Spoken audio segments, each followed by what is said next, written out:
श्रियकान्ताय कल्याणनिधये निधयेतिनाम् श्रीवेङ्कटनिवासाय श्रीनिवासाय मङ्गलम्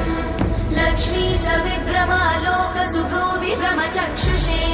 चक्षुषे सर्वलोकानां वेङ्कटेशाय मङ्गलम् श्रीवेङ्कटाद्रिशृङ्गाग्रमङ्गलाभरणाङ्गये मङ्गलानां निवासाय श्रीनिवासाय मङ्गलम् सर्वावयव सौन्दर्य सम्पदा सर्वचेतसां सदा सम्मोहनायास्तु वेङ्कटेशाय मङ्गलम् नित्याय निरवध्याय सत्यानन्दचिदात्मने सर्वान्तरात्मने श्रीमद् वेङ्कटेशाय